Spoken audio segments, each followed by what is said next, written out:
చాలామంది చిట్ ఫండ్స్లో ఇన్వెస్ట్ చేస్తారు. నా ఫ్రెండ్స్ నన్ను అడిగారు, ఈ చిట్ ఫండ్ ఇన్వెస్ట్మెంట్స్ మంచివా అని. నేను పర్సనల్గా చిట్ ఫండ్స్లో ఎప్పుడు ఇన్వెస్ట్ చేయలేదు. సో నేను వాళ్ళని డీటెయిల్స్ అడిగాను.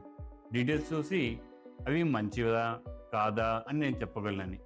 ఈ వీడియోలో మనము చిట్ ఫండ్స్ని సింపుల్గా స్టడీ చేద్దాం. Hello everyone, welcome to my channel. నేను డాక్టర్ హరినాథ్. ఇద్దరు ఫ్రెండ్స్ రమేష్, సురేష్ ఇద్దరు చిట్ ఫండ్స్ నడుపుతున్నారు.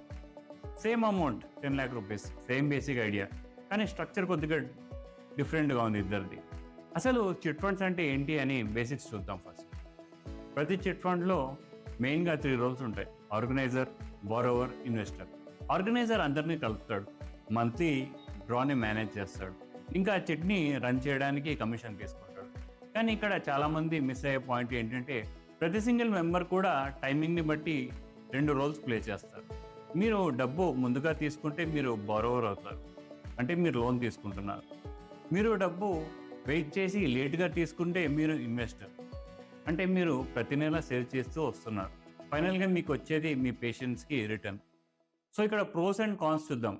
బారోవర్కి ఇది ఫాస్ట్ మనీ, కొల్లెటరల్ అవసరం లేదు, క్రెడిట్ చెక్ చేసే అవసరం లేదు, కానీ రియల్ కాస్ట్ స్టార్టింగ్లో క్లియర్గా కనిపించదు. ఇన్వెస్టర్కి ఇది ఫోర్స్డ్ డిసిప్లిన్, రిటర్న్ కూడా రావచ్చు కానీ మీ డబ్బు లాక్ అయిపోతుంది. అండ్ ఫైనల్ పేఅవుట్ ప్రిడిక్ట్ చేయడం కొంచెం కష్టం.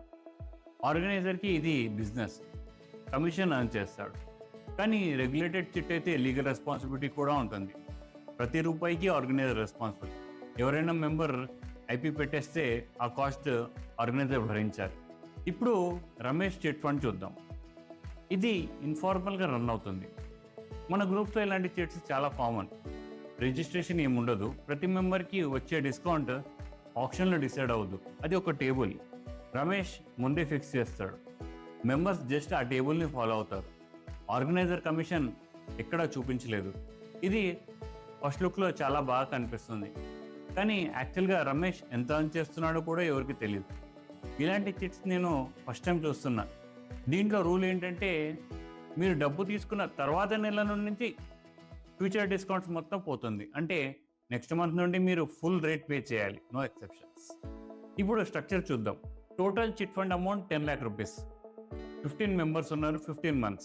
మంత్లీ పేమెంట్ వచ్చేసి 75,000. ఇప్పుడు ఈ చార్ట్ చూడండి. డిస్కౌంట్ స్టార్టింగ్లో చిన్నగా ఉంటుంది, మొదటి నెలలో కేవలం 3,000.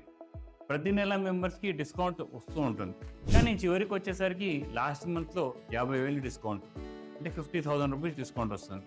సో నేను క్యాల్కులేషన్స్ చేశాను. ఇక్కడే సినిమా మొదలవుతుంది. ఎవరు ఎంత పే చేశారు, ఎంత రిటర్న్ వచ్చింది, ఎంత కాస్ట్ పడింది అని క్యాల్కులేట్ చేశాను. ఫస్ట్ 5 మెంబర్స్ బారోవర్స్ చూడండి. కాస్ట్ ఫ్లాట్గా ఉండదు, అది పెరుగుతూ ఉంటుంది. 22%, 26%, 5th పొజిషన్కి వచ్చేసరికి 50% కూడా క్రాస్ అవుతుంది. ఇక్కడ ఒక విషయం, ఎవరు భయపడాల్సిన అవసరం లేదు. నెల రేటు 3.6% మాత్రమే వస్తుంది 53 అంటే. Actual rupee loss approximately 1 lakh around ఉంటుంది. ఎందుకంటే 5th person first 4 months maximum amount pay చేస్తున్నాడు. డిస్కౌంట్ తక్కువ ఉంటుంది ఫస్ట్ 4 monthsలో.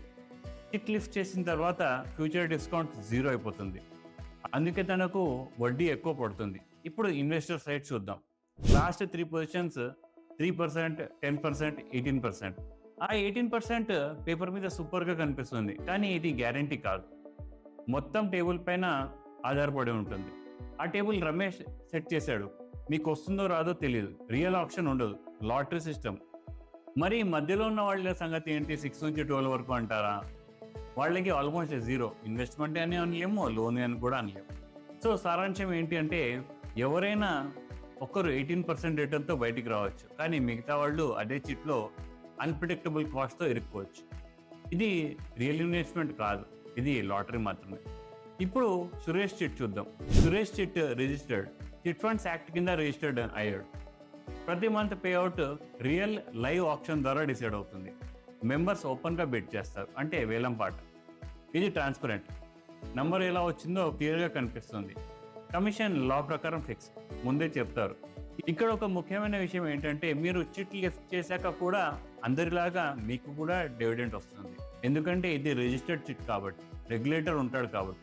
సురేష్ మెయింటైన్ చేయాల్సిన సెక్యూరిటీ డిపాజిట్ కూడా ఉంటుంది దీంట్లో. ఇంకా ఏదైనా ప్రాబ్లం వస్తే లీగల్ ప్రాసెస్ కూడా ఉంటుంది దీంట్లో. ఇప్పుడు సురేష్ చిట్ స్ట్రక్చర్ చూద్దాం ఫస్ట్. ఇది కూడా 10 lakh రూపీస్ టోటల్, కానీ 25 members, total 25 months. Monthly instalment 40,000, organiser commission 40,000 per month, అది 4% లా ప్రకారం ఫిక్స్డ్. ఇప్పుడు చార్ట్ చూడండి, డివిడెండ్ మొదటి నెలలో అరౌండ్ 9,200 నుండి మొదలవుతుంది. తగ్గుతూ తగ్గుతూ తగ్గుతూ చివరి నెలకి అది 0 అయిపోతుంది. ఎందుకంటే టైం గడిచిన కొద్దీ అర్లీగా డబ్బు కావాల్సిన మెంబర్స్ తక్కువైపోతారు. సో బిడ్ చేయడానికి ప్రెషర్ తగ్గిపోతుంది. ఇప్పుడు నంబర్స్ చూద్దాం. ఫస్ట్ 5 మెంబర్స్ బారోవర్స్, వాళ్ళ కాస్ట్ ఎక్కువ ఫ్లక్చుయేట్ అవ్వదు. 24%, 23%, 19%, బేసికలీ ఒక కన్సిస్టెంట్ బ్యాండ్లో ఉంటుంది. వైల్డ్ స్వింగ్స్ ఉండవు. ఇప్పుడు లాస్ట్ 5 ఇన్వెస్టర్స్ చూద్దాం. 5.2% నుంచి మెల్లగా పెరుగుతూ 5.7% వరకు వచ్చింది. జంప్స్ లేవు, సర్ప్రైజెస్ లేవు. ఇది రమేష్ చిట్తో కంపేర్ చేస్తే కంప్లీట్గా డిఫరెంట్ ఎక్స్పీరియన్స్. పేపర్ మీద సేమ్ స్ట్రక్చర్ లా కనిపిస్తుంది, కానీ అవుట్కమ్ కంప్లీట్లీ డిఫరెంట్. ఈ చిట్లో కూడా first 18 members mostly borrowers.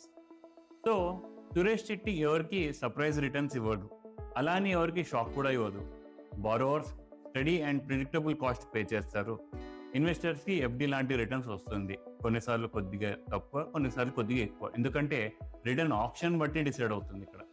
So ఫైనల్గా సారాంశం ఏంటంటే, ఈ 2 చిట్స్లో ఏది ఆటోమేటికల్లీ మంచిది కాదు, ఏది ఆటోమేటికల్ చెడు కాదు. రమేష్ చిట్టి ఎవరికైనా ఒకరికి సురేష్ చిట్టి కంటే బెటర్ రిటర్న్ ఇవ్వచ్చు, కానీ అది లాటరీ సిస్టమ్. అందుకే ఇలాంటి చిట్స్ యూజువల్గా క్లోజ్డ్ గ్రూప్స్లో మాత్రమే ప్రిఫర్ చేస్తారు, ఎందుకంటే ఇవి నమ్మకం మీద నడుస్తాయి. సురేష్ చిట్టు ఎటువైపు కూడా సర్ప్రైజ్ ఇవ్వదు. మీ అవుట్కమ్ మీకు మోస్ట్లీ తెలిసిపోయి ఉంటుంది. చిట్ ఫండ్ మీకు సూటబుల్లా కాదా అనేది 2 ప్రశ్నల మీద ఆధారపడి ఉంటుంది. మీకు అర్జెంటుగా డబ్బులు కావాలా, లేదా నిదానంగా సేవ్ చేసుకోవాలా అనేది దాన్ని బట్టి ఉంటుంది. ఎంత అన్సర్టనిటీ మీరు టాలరేట్ చేయగలరు. దీనికి యూనివర్సల్ రైట్ ఆన్సర్ లేదా రాంగ్ ఆన్సర్ ఉండదు. అది కంప్లీట్లీ డిపెండ్స్ మీ నీడ్ మీద, మీ రిస్క్ అప్టైట్ మీద. సో ఫైనల్గా ఈ చిట్ ఫండ్స్ క్యాల్కులేట్ చేయడానికి నాకు చాలా టైం పట్టింది, ఎస్పెషల్లీ రమేష్ చిట్టి. సో చిట్ ఫండ్స్లో ఇన్వెస్ట్ చేసే క్లోజ్ ఫ్రెండ్కి ఈ వీడియో షేర్ చేయండి. యూట్యూబ్కి హ్యాపీ చేయడానికి లైక్ బటన్ ప్రెస్ చేయండి. నెక్స్ట్ వీడియోలో మళ్ళీ కలుద్దాం. Until then bye.